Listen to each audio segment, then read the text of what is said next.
Welcome to Daddy's Podcast. This is the Redefining Plastics Podcast. Welcome to the Redefining Plastics Podcast. My name's Justin Riney.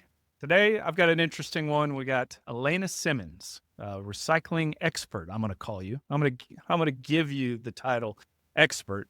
But Elayna came across my desk when I was looking through LinkedIn, and I saw a post about recycling is real. And it just hit me right in the feels. And it was exactly what I was thinking, but she said it better than I could. So I was really excited to connect with her finally. And now we've got her on. So Elayna, welcome to Redefining Plastics. And like I said, nothing to be nervous about. This is just a conversation between the two of us. So why don't you introduce yourself to the audience and tell us a little bit about your background, who you are as an individual, not just the business person. Sure. I want people to know who you are. Yeah, well, thanks for having me. My name's Elayna Simmons. I'm originally from Washington State, not Washington, D.C. And I got my degree in plastics engineering. And since then, have been working in the field of plastics. And pretty quickly in my career, started investigating waste and recycling, and how I've kind of migrated into the world of plastics recycling since then. And really have just tried to be all in since having the opportunity to work with recyclers. I think it's really exciting and fun and interesting, and I am always learning something new. And yeah, other than thinking about recycling, I'm currently thinking about the Appalachian Trail because I'm starting that in a little less than 10 days.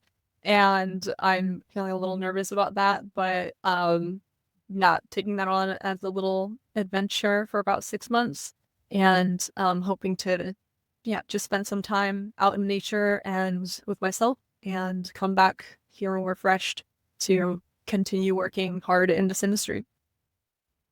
So we talked when we did our initial introduction call, I guess, about the movie Wild. Did you end up watching that I movie? haven't had a chance yet. You need to, or find the book. The book's good too. It's a woman's self-discovery journey on the Appalachian Trail. Reese Witherspoon, really good. And I would be dead after day one, just to be clear, because I'm old and out of shape. But good for you. I would have done the same thing as a young person, but I'm not there anymore. But a lot of people do it when they're retired too, so I would never say never. Yeah, well, no, I'm going to say never. I got other stuff to do, but yeah, but I think that's awesome. I don't think enough people really take the time to get to know what drives them, and what easier way to find out what drives you than to take on a huge challenge. And because 6 months of your life committed to anything, that's a big deal, because you're going to be going a long distance. Yes, indeed. And it's good for you. And you're doing it alone, right? Or you got a crew? Yeah, well, I'm starting with a couple of friends for the first couple nights, but then after they'll go home and I'll keep going. And, you meet people along the way because, like, a lot of people start in the same place at the same time. So I'm sure I'll find a group of people to be with, but I do also want to spend some time alone and, learning more about myself like that. But yeah, you're right. Like, it's a huge challenge. And in doing it, like, genuinely part of me, like, I am still connecting it to, like, recycling in my career because, like, it's all I think about is waste and recycling sometimes. And so in my head, I'm like, if I can complete this as, like, a personal challenge, I think I'll have that, like, confidence for whatever is next in my career to, like, really just take it on and go all in, and maybe even do something entrepreneurial in my future as well. Well, that was going to be my next question, because typically after you do something like a career break like that, it's because you've got an idea of some sort, and you're mulling it over, and you're trying to figure out exactly what to do with it. So I think it's a good idea. I think everybody in the U.S. specifically, and I'll speak of that because that's where we are, and that's what I know. It's tough to spend enough time and downtime to really get to know what drives you. And I don't think enough people really focus on that self-discovery. A lot of people look at self-help but it's important to know yourself before you try to help yourself. This is the way I've always looked at it. And the one nice thing that I had is very early on, I was allowed to kind of figure out my own way and take time to do what I wanted. And I look back at that and say that that was a huge reason why I've been Yeah. successful to any degree. So I'm a little jealous of you that you get to do that, but I'm glad you decided to join the call or the No, podcast because, like I said, I saw your post and I don't have it right in front of me, but you were, if I remember it correctly, and you can correct me if I'm wrong, you were a little bit uh, derogatory towards the recycling is real statement. Liz. And let me be clear, we both agree that recycling is real and that it happens and that it works.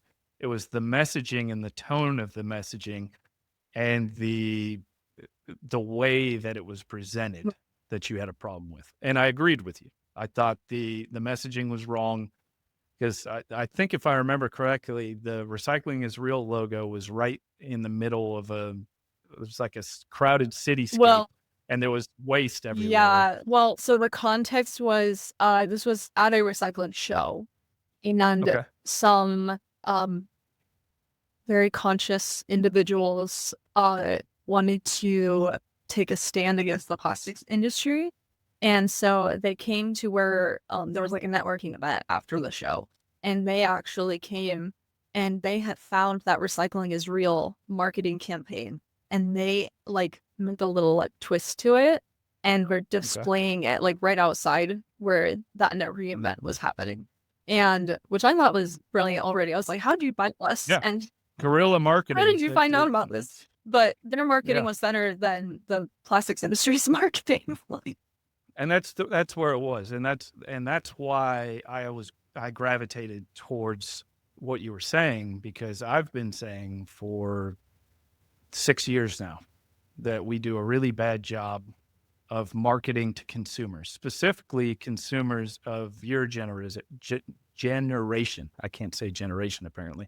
And I'm oversimplifying a generation, but I think there are some through lines for people that are younger than me and in the industry, because everybody's heard that recycling doesn't work and they've seen pictures of trash on beaches.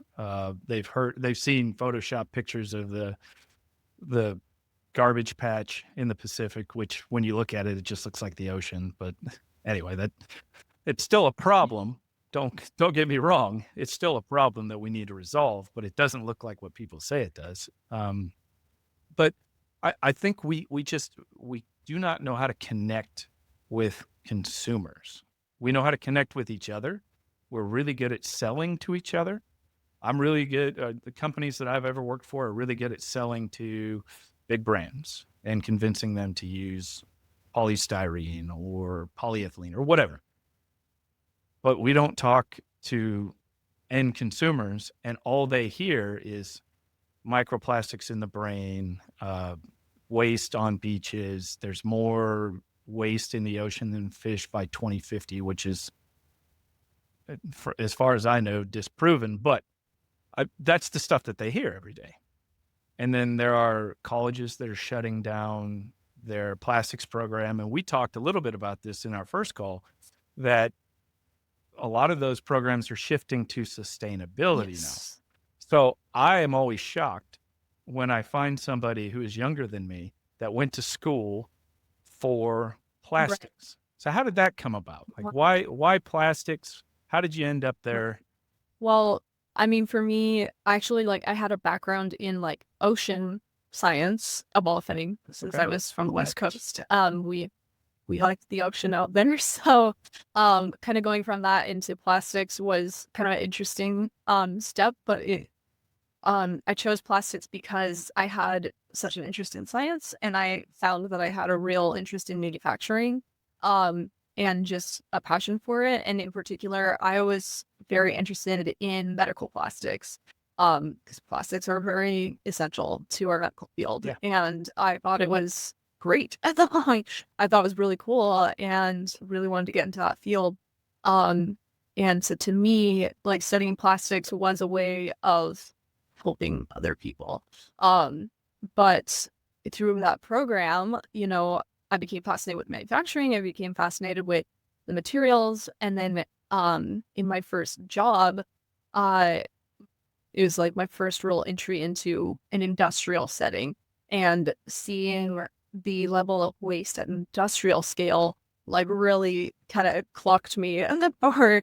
Like, okay, this isn't just, producing a product. Every time you produce a product, you're also producing waste. Like a lot of manufacturers have 10 to 20% waste built in because of the process. Some have much lower, hopefully, but it's just something that's a part of the industry. And so I really started connecting, my background of care for the environment and studying plastics and love of the industry to, okay, what are we actually doing with this waste? And like, is this across industry and what are we doing with that? Right. So that's kind of where my passion got flipped up. Yeah. And post-industrial stuff too. So all of that waste, it's a big deal. And I think the industry does a pretty darn good job of solving that end of the equation and finding homes for that. Because even when I got into the industry, there's a lot more waste that went to landfills. And now there's rarely that kind of waste that's going to landfills. Somebody can find a use for it. And it takes people to connect. Absolutely. First company I was lucky enough to join at a time where they were starting an initiative to reuse their internal waste. And so I actually got to be a part of their project of installing their first Harima line, where they could then reprocess their waste and put it back into their own process, which I thought was great and really cool. And I've seen a lot of companies nowadays that have something like an Harima or at least a shredding line, right, where they can reuse that PIR, which is great. I think that's must, Yeah, most people can use it back depending on the product, right? You can use it up to 25% back. And if you're making a multi-layer structure, you can dump it in the center. Things like that. There are so many ways to reduce waste. But I'm curious, when you went while you're going through your college program, was it mostly focused on like sustainability? Was it mostly focused on engineering? Kind of where was that? I think when I talked to my professors, because I like to stay connected with them, they said my year that I graduated was one of the last years that it was really not focused on sustainability, and it was really kind of that more traditional, like we're talking about the machines, we're talking about the products, we're designing products, we're making products. And then I think the year after they started implementing more of a sustainability focus. And that really it didn't even need to be a big shift, right? It was really just add a class or two and talk about it a little more when it comes to like your engineering ethics class as well, right? Including it in that conversation. But even that change and like telling the students that, this program is not just plastics, it's talking about the whole life cycle of a product and thinking about sustainability, it created a shift in demographic, which excites me because I was one of 2 women in my class, my graduating class, and now it's like over 50% women in that program, which is it's great. We need more of it. Yeah, we need way more of it. I think so. We need young people and we need young women. So we're 2 birds, 1 stone. I like that. But so you're from the Northwest. Let's exclude the people that you went to college with, because we assume that they're okay with plastics if they're going through a plastics program. When you tell people in your age group what you do for a living, what is the typical response? Well, I'm lucky enough that I can say to people, I work in plastics recycling, and they get before, I guess even when I was in my program, and my whole school was not engineering, it was just my one program. And so when I talked to friends outside of engineering program about my plastics degree, they were like, why? They were like concerned a little bit, right? And so I had to, start there even in college, explaining to my friends, like, there's, great things out there made of plastic. And, a lot of like the reason I wanted to be involved with it was for like medical tools and that kind of thing. So I don't know, it took some explaining, but it also took some recognition of like, okay, there's a really negative stigma here and we need to talk about it. Yeah. And we do need to talk about it. I think we need to be talking to people all the time, and we need to listen Yes. more than we need to speak too. I think that's the other thing. As to be clear, when I tell people I work in plastics, so obviously my wife just recently passed. That's not the purpose of this conversation, but her best friend, when I first told her what I did for a living, she's like, "Isn't that just like working for the tobacco industry? You're killing people." I'm like, not this again. This same discussion, and it's over and over and over again, because that's what people hear and that's what people think. So I just find it curious that that you're from the Northwest, you're in plastics, you're in recycling. Do you ever get anybody saying, "Well, recycling doesn't work. Why are you even trying?" Absolutely. Yeah. Yeah, it's funny. I think in the public, and like just friends you have outside of industry, which are most of my friends, you kind of get two kinds of people. You get the people who really like they've heard the stories of recycling doesn't work and they've kind of like quit a little bit. And then you have Mhm. some of my other friends who want to believe that everything is recyclable. And they asked me one time, can I put my like old pots and pans from my kitchen in the recycling Oh bin? I God. was like, Yeah. oh, I'm sorry. Like, I wish you could, right? But that's, it's like we need to, and this is where, I think about how do we actually start educating people about like what is Yeah. recycling even, right? And even this concept of like the recycling is real slogan, right? And can go any number of directions here, but I guess like with my own personal friends, I think about they're probably not going to see that advertising anyways. They won't, And if because it's targeted to C-suite. It's not even targeted exactly, to exactly, consumers. it's like it's on LinkedIn, it's to us, right? Like between Yeah. each other. But for like my friends, I'm more like, you need to understand what recycling is in this city, right? Of like, what is our collection? Where is it going? What is happening to it? And Yeah. so I tell all my friends they need to go on a MRF tour. It's a good I idea. think it's a great place to start personally because you remember like the show How It's Made? Mhm. And like we need that.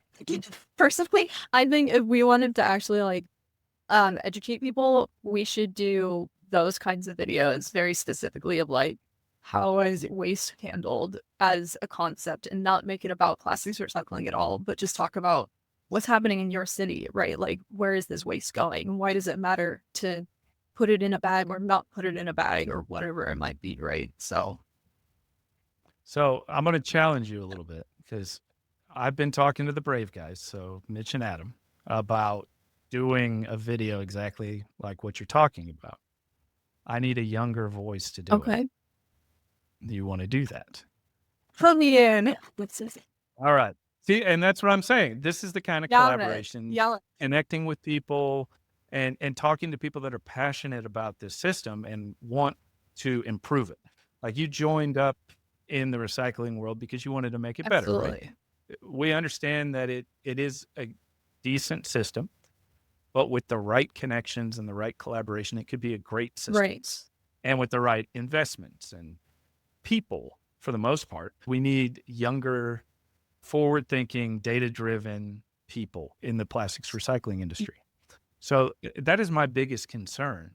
How do we attract more people your age and even younger? Let's talk about like high schoolers, and get them interested in recycling and trying to make the world more sustainable. How do we get those folks Yeah. excited about this? Again, I think MRF tours, I think number one, Yep. like field trips, right? Like, can we still do those in school, like since COVID is over? But, like, well, I shouldn't say that.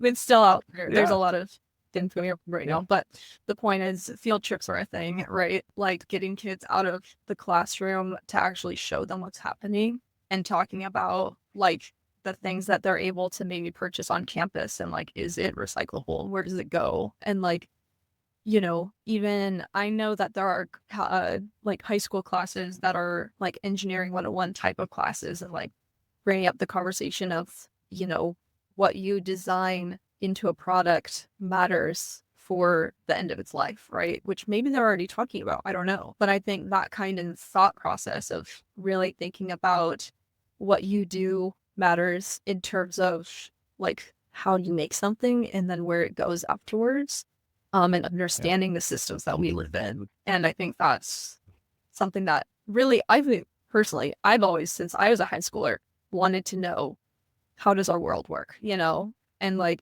I think you might be an aberration, I might though. be, but I Yeah. know plenty of people, at least that in my high school and college classes, like, we are always complaining about like, why aren't they teaching us how to do our taxes in college or in high school Yeah. instead of, Also a good point. really. That stuff needs to be But it's that kind of thing of like, there's a lot of everyday things that we interact with as adults that we really don't know where it goes or what happens to it or how it works.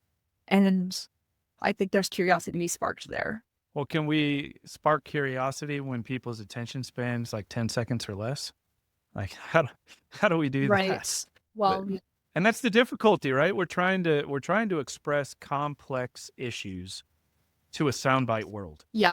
And it's much easier to say plastic recycling is a fraud, because that's, people will read the headline. Right. They won't go beyond Right. that.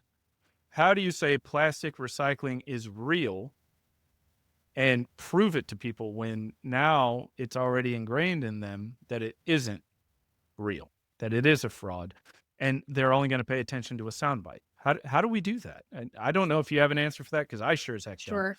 And I'd love somebody to solve that. Well, that's why I think my personal passion is like getting people into the real world. Because everything online is so easy to be manipulated, and it's very easy to consume things without knowing where it comes from or how trustworthy it is. And so to me, again, I'm like, if we can get people off their phones for a minute and into the real world and actually seeing how things work, I think that's going to be really impactful. But if you do want to make little soundbite things, I've seen some really interesting like TikToks out there that are like guys in the middle of the jungle taking a Sprite bottle and shredding it up and making like fish and line out of it or something random. Yeah, right? yeah. Like I've seen that stuff kind like of stuff. Like I think that in itself even just like sparks that imagination of like, oh, you can reuse things. You can. You physically see it done. And and that's to your point with going to the MRF. Yes. Is you actually see it happening. Right. I think the difficulty with going on a MRF tour, though, depending on the MRF you go to, you're going to see bales at the end of it. And then you're going to just see storage, Right. Like warehouse full of bales. And you're going to say, okay, What's next? What happens to it now? So you almost need to do the MRF and then the reclaimer, and then you almost need to see it made back into whatever else it happens to actually see the full circle. Yep. And that's the difficulty. How do you show that to people in a way that's easily consumed? Yeah. Have you heard of Precious Plastics? I have not. Okay, they're really cool. So this is an organization, a company. I'm not really sure how they define themselves, to be honest, but they set people up with basically miniature versions of plastic processing equipment. You can buy from them like a hand press injection mold or like a very small extruder and a shredder. And their whole thing is get like a local community center, maybe a high school, maybe like has a shop class still, hopefully, but I don't know if maybe still do. Probably not. But we need to start shop classes again. Yeah, no, I agree with you. Yeah, but we need to have like, I think that is a worthy investment by anyone in their community of like raise a couple $1,000s and get a mini extruder and shredder and have people bring in plastics from home and watch it go through the shredder, go through the extruder, make into a part. And then it's like, now it's real, right? So I love that company's out there because like there are a lot of little hubs like that. And if we can have something like that in a high school or college campus, I think that in itself could be a huge step forward in just like helping people to understand how these materials work even. They're really cool. I've known about them for a while, and it's been one of my like early ideas of like, how do I start something like this? Like do Yeah. a little bit of a community center with this. Connecting people to these different groups that I talk to a lot of people, never heard of these guys. So Where I I think it's know. important to understand. Yeah. And that's why I like talking to different people, Yeah, right? You learn something new every single time you talk to somebody new. absolutely. Because everybody has a different, diverse background. They think about the world differently, and every single time I'm better for it. So that's why I'm going to keep doing this, because I just love it. But so I think, are you thinking maybe going into like a nonprofit type thing?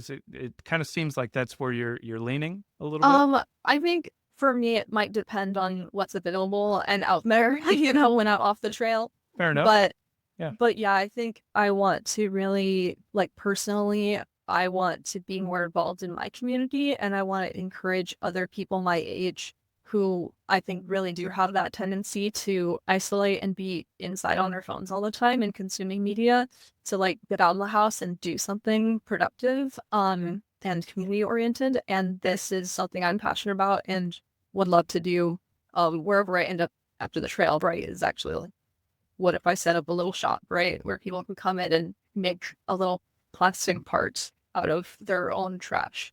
And then maybe they'll start to believe recycling works, Yeah, because as long as you're involved in recycling in one way, shape, or form, I'm happy with that. So if you want to do nonprofit, if you want to do whatever, we need more people like you in this industry. So losing you would be a big problem. Oh, yeah, no, I'm not going anywhere unless somebody kicks me All right. out. Nobody's going to kick you out because you're going to be running this thing pretty soon. Because the nice thing about being young in the plastics industry is everybody else is old.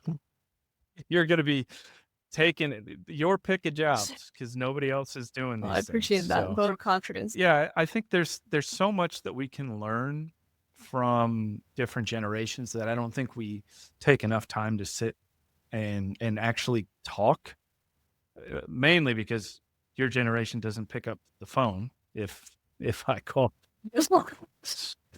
It's all emails or texts. True. And it's a learned way of doing business. And I'm technically an older millennial, and there are a lot of generalizations about my generation too, but I don't fit into any of them because I don't know. I'm just an old soul, I guess. I'm more like a boomer. But you strike me as a bit of an old soul too, as somebody that's probably not like everybody else, which is a good thing. There's nothing wrong with that. But I'm still trying to put the pieces together on how plastics. But I guess the easiest way is I want to get your feedback. I ask the same question to everybody that comes on this podcast. What do you think of when you hear the word plastics? Plastic or plastics? Either Because one. I think there's a difference. Well, okay, maybe it should be, but no, run with it. Because I think like plastic is thick. That's Fake. That dissociation that society has taught us, right? Plastics. I don't know. I think of my industry and I think of all the cool things we can make with plastics. But I'm a plastics nerd, so what can you do? So am I. What are you going to do? Yeah, you can fight it or you can just embrace it and start a podcast. That's what I chose. I can run from it as much as I want, but I like talking about packaging. I like talking about lightweighting. I like talking about how we can solve problems for people. And there's really no other industry that I've been involved in that allowed me to do that as much as this industry, because there's just so much happening. And at this point, there's so much negativity surrounding it. And for valid reasons in some cases, there's a lot of uncertainty about microplastics and what it does or does not do. And I think people are concerned about that, and probably rightly so. I think we need to be having more of a conversation about it. Not me, because I have no idea what a nanoparticle versus a microparticle is. So I am the wrong person to have that discussion. Sure. But I think we as an industry need to have that conversation more because it's out there. It's in a vacuum right now, and there's only one side speaking to it. Right. And if we don't talk to it, they're gonna run our narrative for us. But do you have any thoughts on the whole microplastics thing? Does that concern you at all? I agree with you in that the industry needs to take it more seriously because in general, like, you're right. Like, I do think there's a little bit of a generational divide, and that's not cut and dry. I've Yeah. met people of Yeah. all types of personality and age and industry who are either very concerned about microplastics or brush it off. Like, who cares? Yeah. You know? And I don't think the who cares attitude is helpful. And that's kind of, I mean, it relates back to, the post I made about the protesters that were at the plastic show last year. I think a lot of people there, it's easy to walk on by, go to your event, ignore them, talk bad about them in the event, right? And just not think about it very much. And just say, oh, they don't know anything, but They're dumb. They're people will misinformed. They're they'll whatever. call them dumb because they're like, oh, they don't know anything. But I talked to them and like one of them was from the oil industry. Like she used to work for a large company and she became disillusioned because within that large company, there was not enough concern being given to environmental factors that she was a part of trying to help. So I, again, like this aspect of like listening to people, I think there are people out there that are educated and who have valid concerns, and not listening to them doesn't help anything, right? Because it's just creating more of a divide and more extreme thoughts, right? Yes. That brings us to a whole different topic, but I definitely want to run down the divisions and just kind of the camps and the tribalism. It's like, you're here, I'm here. We can't agree on anything because I've got this team shirt on and you got that team shirt on, and we're never gonna find middle ground. It never used to be that way. That's the way it is now. And it's not just politics, it's everything. Everything is divided like that. And it's disconcerting to me because I look at when you stop and you talk to those people like you did, what did you learn? What did you gain from that discussion? I guarantee you picked up some insights. You figured out that, the world is not exactly how you've preordained in your mind that it is. And you probably learned some things. And I think there are too many people that don't do that today. The amount of times people tell me to block what they consider to be anti-plastic trolls on LinkedIn, I'm like, no, I'm not going to block any of them. That's part of the conversation. If I want to be involved in this discussion, I have to be able to communicate with every single one of those people. And if I can't, that's on me. And maybe they're not being genuine in how they're handling this discussion. Okay. I'm still going to respond, and I'm still going to stand up for what I believe in, because I truly believe, and I'm going to speak a little bit for you. You truly believe that recycling is a good thing. It's not the only thing. We need to be doing other things, but recycling works. It can work better. Maybe we can learn some way to make it better by listening to our detractors. Right. What do you think about all that? 100%. Yeah. Yeah, because I think one of the biggest things is within the industry, our industry is recycling in some ways. I mean, obviously we're also producers of the original material, but Mhm. yeah, I think it's really easy for people within the industry to tune out like the average person who says, wait a second, like, what about this? What about that? Right. And it's really easy to just shut them off and say, we don't need to listen to them. We know our recycling industry is doing what it needs to do, right? Or whatever it is. But I mean, I think there's a lot of valid points out there that, again, maybe we can't do it all within our own industry. But, I personally, maybe because my generation, like, I'm very much pro reduce and reuse right before recycle, Yeah. right? And that's Do you really need to buy this? Exactly. It, Right. it should be your first Exactly. question every time. It should be. Well, yeah. And to me, because I'm in industry, I think, do we really need to be producing this? Like, we It's a good question. overproduce a lot.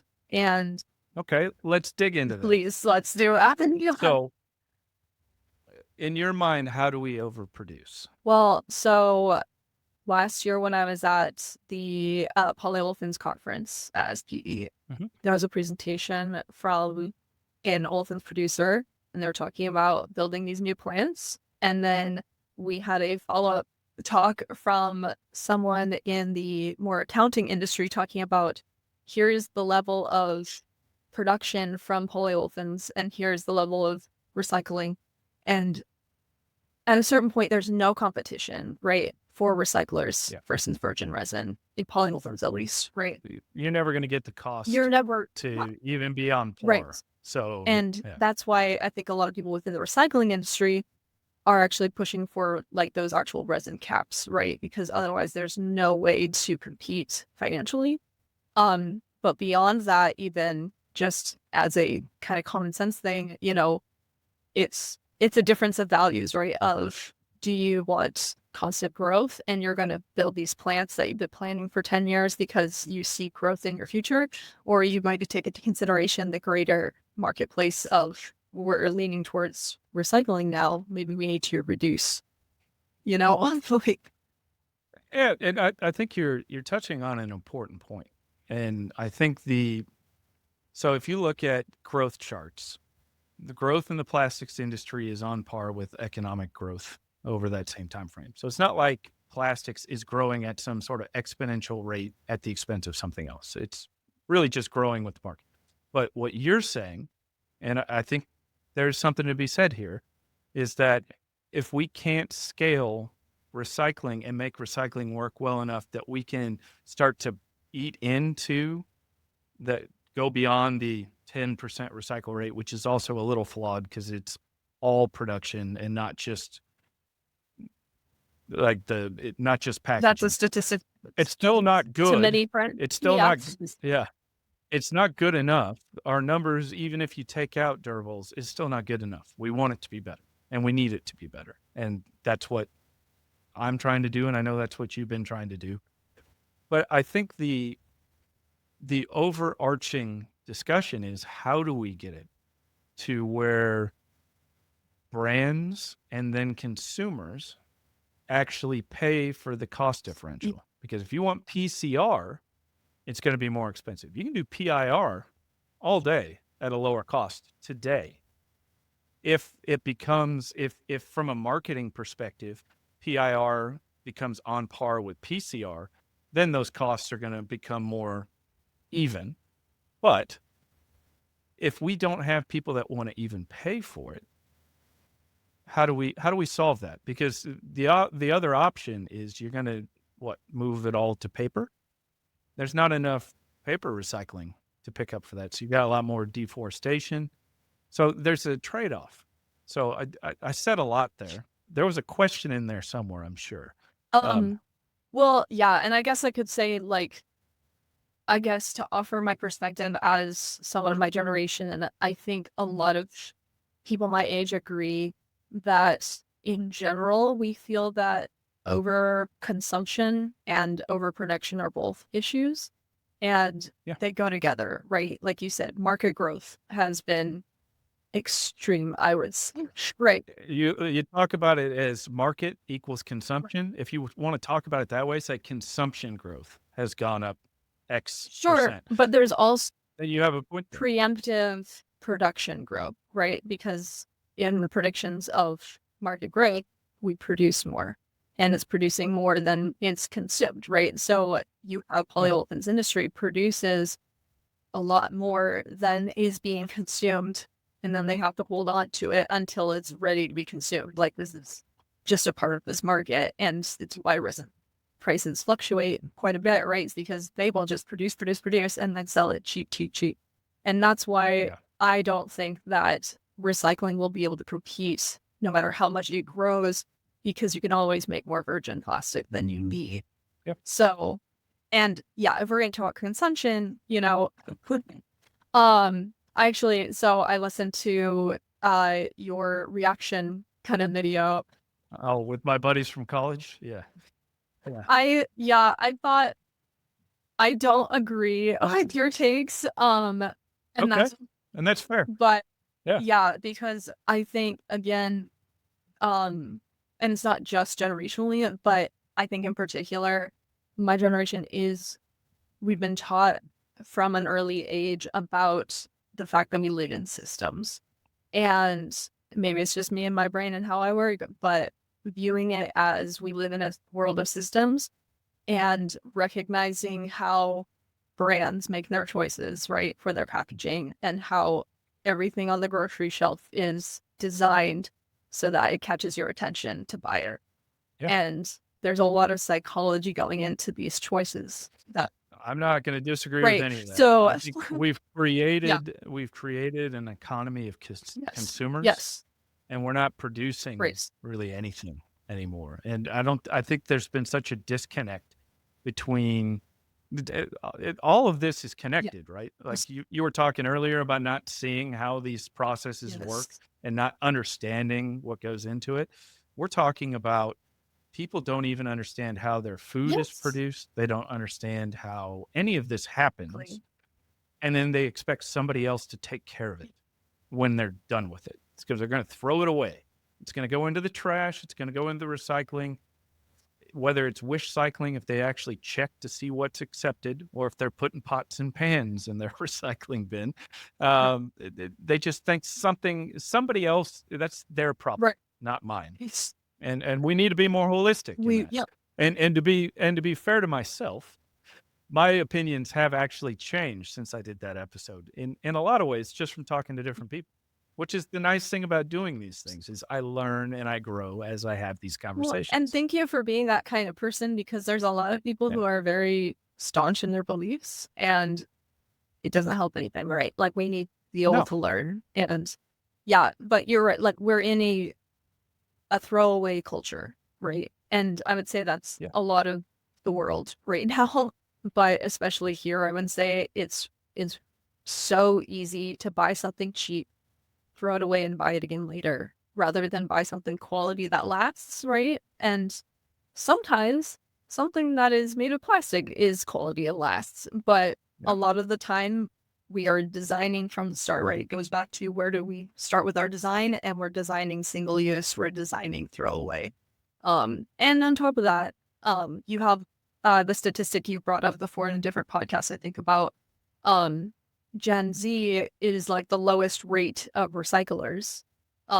And part of that could be because we're all living in apartments and not a lot of multifamily homes. Also true. Recycling access. So there's a lot of systems in place that could be changed to increase recycling rates, to increase our mindset of how we treat anything we touch, and if we're going to throw it away or keep it or recycle it, right?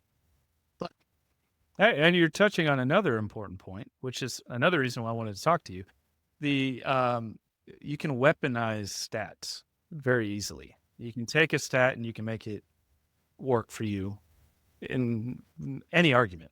If you're smart enough, you can take a stat and make it work for you.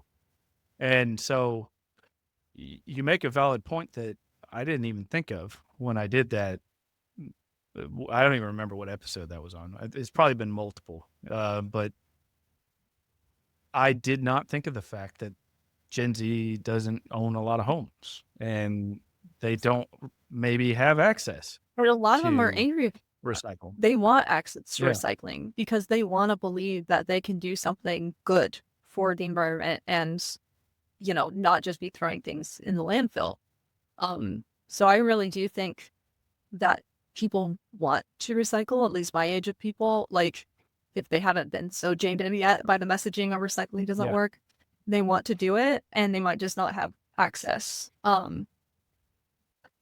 You could say that about people who litter on beaches and stuff too, right? Yeah. There's no return. So I'll tell you the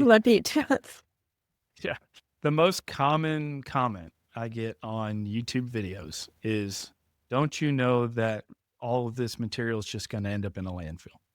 And it's always people that are younger than me that are saying that. So I got that probably 6 times last week, and I don't get a lot of comments on my videos. So all of them seem to be people saying that plastic recycling doesn't work and you should just stop trying to do that. But again, that's experiential. That's not I'm not looking at a data set. This is just my personal experience and what I've seen. So I think there's a lot to be gained from these kind of conversations, right? Because we can learn things like I've never even thought about the fact that everybody's in apartments if you're a Gen Z. So, and that's good. It's good that I now have a more nuanced view of something. Typically don't get into politics on these kind of things. So I'll just say it. I lean a little more right on a lot of fiscal issues, but I do not lean right on a lot of social issues. And so I kind of land right in the middle. So I don't wear really any team's jersey. So I don't feel like I have to fight to the death based on whatever the head of that party says. But I don't think that's typical in the US. I think it's typical to find your tribe and to fight to the death with your enemy. And they look at other political leanings, other social groups as almost enemies at times. And that's just the exact wrong way of living life in my estimation. And I may be wrong, but I think if we listen to each other, we can solve for so many problems that we're just not solving today because we don't take the time to listen to what somebody else is saying. And we're just waiting for our turn to speak. What do you think about that? I think it comes back to how we consume media right now. Yeah. And it's obviously, we all know social media has led to polarization, but on top of that, the way that everything is given to us with an algorithm now, and we don't make a lot of choices for ourselves. So again, it goes back to, can we get out of the house to talk to real people? Because yeah, like when you have a real conversation, having real conversations. you can actually, I can meet somebody that I am opposed to in 90% of thought and have a conversation and learn something that can change my mind on something completely different. And you don't get that if you're not actually communicating. So there was, I don't do TikTok. I'm too old for that. But there was a video that I saw on something. I think it was on LinkedIn even, but it was a podcast video and it was a clip, and it was 2 young women that were running a podcast that was I think the whole point of it was like liberal. Like, I'm a liberal podcast. That was kind of like the purpose of this podcast, which I don't care about, do you? But they made the comment, why don't you ask your conservative friends about this? And they laughed. And I said, we don't have conservative friends because we can't do that. We can't have people that think that way and be friends with them. And I'm just thinking to myself, what a horrific way of going through life if you're not willing to talk to other people. Now, there are some people you probably should avoid. There are some people that have some very bigoted views on things and are just jerks. Okay, don't talk to them. But you can't just look and say, if that person's a registered Republican, I can never talk to that person. It's so dumb to me. And it goes both ways. It goes both ways. Yeah. And that's, I think it's in pursuit of avoiding difficulty, because to have an honest conversation where you disagree with someone is very difficult. It would be really easy to just sit through the podcast and go, yes, I agree. Like, you're right. It'd be really boring. It would be really boring. That's what some people listen to that kind of stuff, right? Because it makes them echo chambers. Yeah, it makes them feel like I'm right, But that's why, again, we can loop it back into anything here, but that's the point of this. We can take it wherever we want. And that's why it's nice to do this, because then we can just talk about whatever pops up. I try to stay away from politics, but I think the politics side of this discussion actually And it's manifest not some of this other stuff that we've been talking about, because people are so bought into their thought processes and they're so focused on the me that they don't think about the right. we's ever. Yes. And the we is the most important part in my estimation, because if we're not thinking about how we can make it better for everybody, the world is never going to improve. And I think that we're just so stuck in that circle of one political party is going to get in power. They're going to do things their way, and it's going to be combative, and it's not going to be the way it used to be, where people work together to solve problems. And we have to change that. And it fits right into the recycling discussion. We need people to be involved. We need people that have heard their whole lives that it doesn't work to be involved. And we need those people because a lot of them have really good ideas on how to make things better. Yes. It's And they could solve these things for us if they want to get involved. But we have to show them that it makes sense. So all of this stuff fits together in my y- mind. yeah, it's really easy to make assumptions about other people based on one thing that they say, right? And to Yeah. say, okay, you're dissing plastics recycling, you must believe this and this and this, and we can't have a Yeah. conversation. And it's like, that's not true. But you're right. I think people don't want to be confronted. They don't want to hear that they're wrong. They don't want to think about that they could be wrong. And so to even have that kind of conversation of asking a protester, why are you here? Please tell me what you care about, goes over people's heads, and they say, I don't want to talk to them, right? Like, screw Yeah. them. And it's like, no, actually, if we talk to them, maybe we'll learn something, and maybe they'll learn something, right? So Yeah. You can change hearts and minds. It is I possible. want to believe it's It really works. yeah. Honestly, I can't go any other way, because if I don't believe that, then so I've got 2 young daughters. If I brought them into a world where nobody's going to change their mind, I'm going to feel bad about that. Like, I've put them into a world that's much, much, much worse than the one I grew up in. And it is worse in some cases, but I got to look at the positives and say, but there's the opportunity to change. There's the opportunity to make it better. And that's what I want to do. And I think that's what you want to do. And I hope that's what my kids want to do when they're old enough to actually make a difference in the world. So, yeah, that we're all over the place, but that is perfect, because that's what I want to talk about. Because I think these kind of things matter.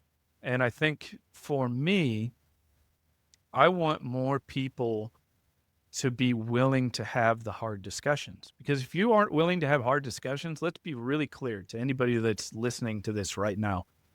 If you are the kind of person that always looks for people that agree with you, you're never going to be successful in life. You are never going to go beyond what you do today, because all of those people that challenge you and make you think differently are the ones that are going to make you better in jobs, as a human, just in general. If you're not willing to be challenged and have people challenge and even if they challenge you, maybe it makes you better at standing up for what you believe in. That's great too. Like, maybe they don't have a great point and you still disagree with them, but you've been able to make a case for what it is that you believe in. That's great. Yeah. We need more of that. We need actual communication It with gets people. people out of their heads. And you're Yeah. right, like learning how to communicate what they believe and not being stuck copying and pasting what other people say online, right? But actually thinking for themselves and and getting challenged on things, right? And it's important to be able to understand and learn. So And you made a comment a little while ago about, like, kind of painting people with broad brushes. They think one thing, and so that way I assume they think these 15 other things.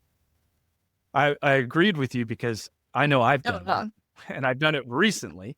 I had an episode where I talked to Lindsay Moran, who was great, by the way, from Nant Bio Renewables. It was a composting company, and I really like what they're doing. But she started talking about microplastics and why she got out of selling plastics and how she wanted to make different choices in life. So I automatically assumed she was going to come at me with well, let's ban all plastics. So I said that, and I put words in her mouth, and she looked at me and she said, don't put words in my mouth because that's not what I said. Yes. It's like, you know what? You are 100% right. I should not just assume that this is where you're going to go. And I think too many people assume the way conversations are going to go or the way people are going to be, and they're not willing, which is weird, right? Because there's been a huge push for diversity. And I know that's kind of a tough thing right now because like the knee jerk in the other direction, the anti-DEI stuff. But there really has been a huge push to diversify companies, people, thoughts, whatever. And when you talk about these things, if somebody has a different thought, that's a good thing. And that's why companies want diversity, right? And but in your personal life, when somebody has a different thought than you, then you're immediately on the defensive. Say it makes no sense. It's like you're just getting what you're asking for, and now you want to run from it.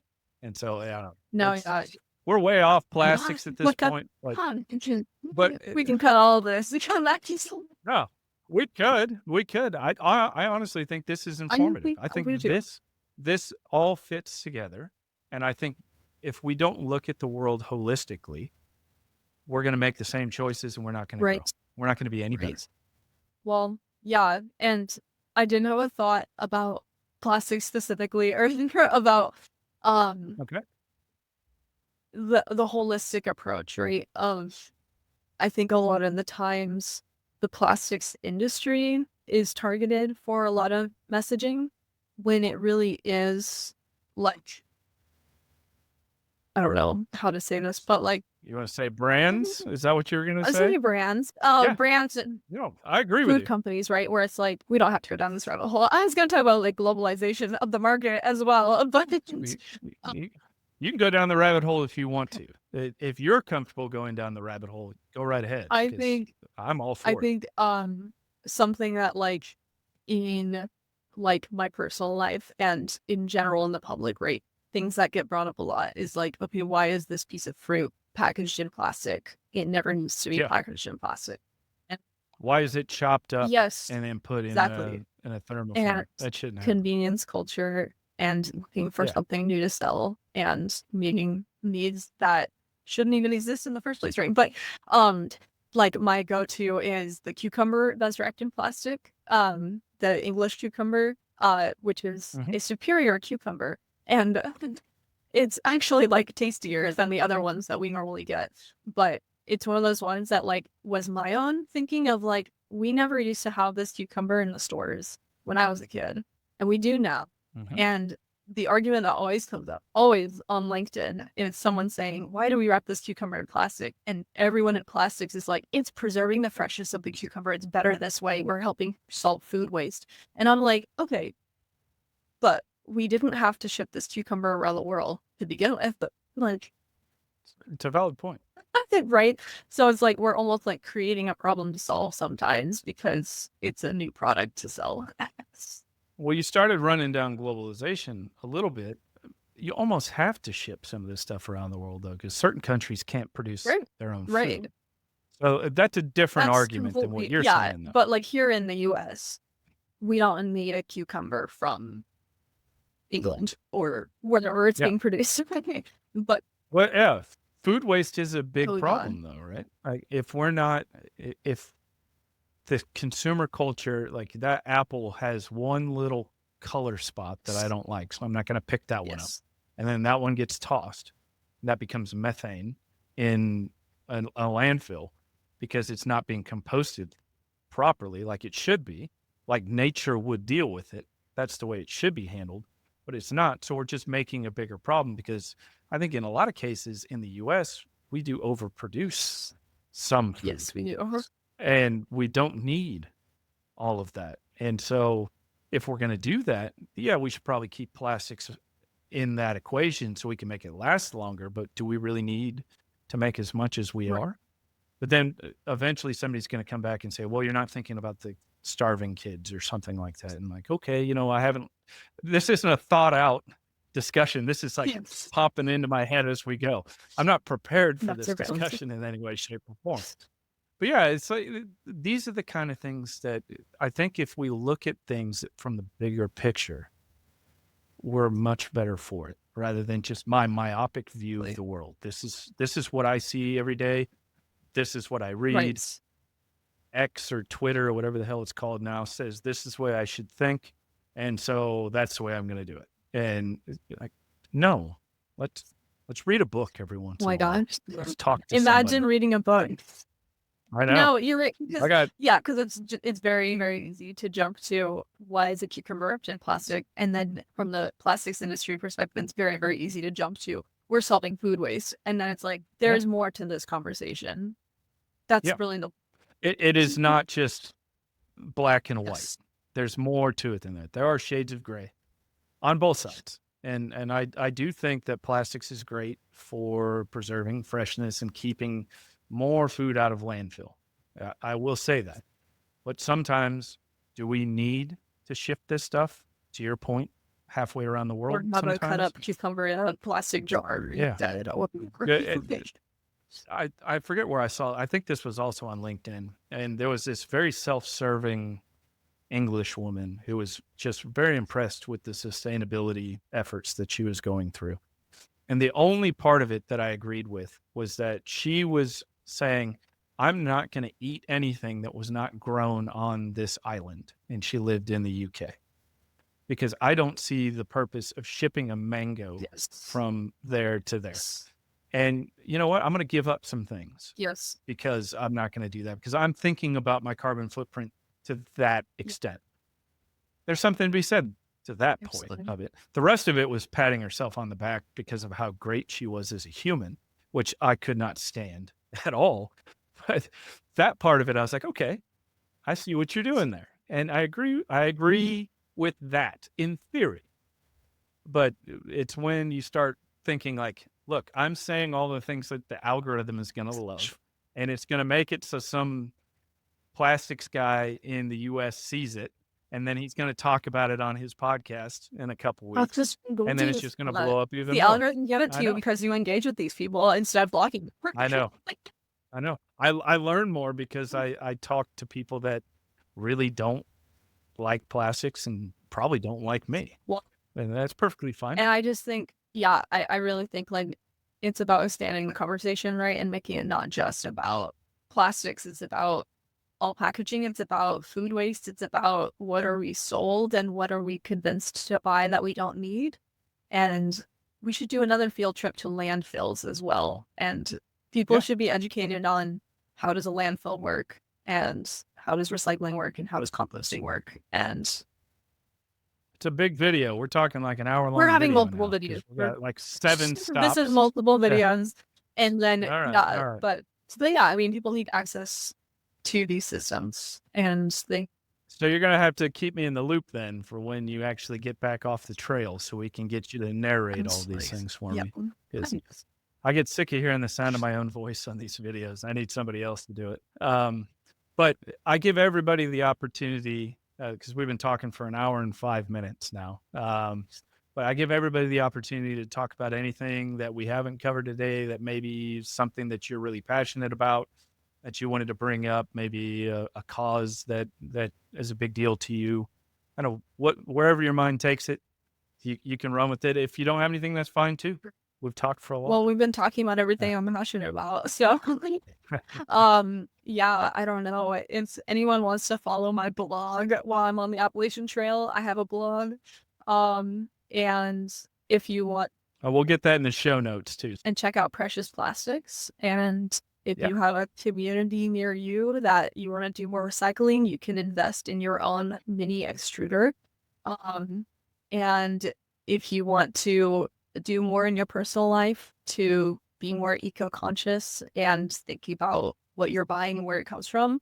Elena, this has been an absolute blast. So I really appreciate you jumping on, and I wish you well and safety on your hike. I'm sure you're definitely going to be able to handle yourself, but if you were my daughter, I would be very concerned. I'm just going to throw that out there. I'm sure you've gotten that from other people. Everyone But, wants to know yeah, how I'm exactly. going to protect myself. Well, I'll be I'm sure you'll be fine, but I'm just saying. Thanks so much, and I really appreciate it. This has been the Redefining Plastics podcast. My name's Justin Riney, the guest, Elayna Simmons. Have a great night. You want to learn more about the plastics industry, recycling, check out these other videos, please like and subscribe.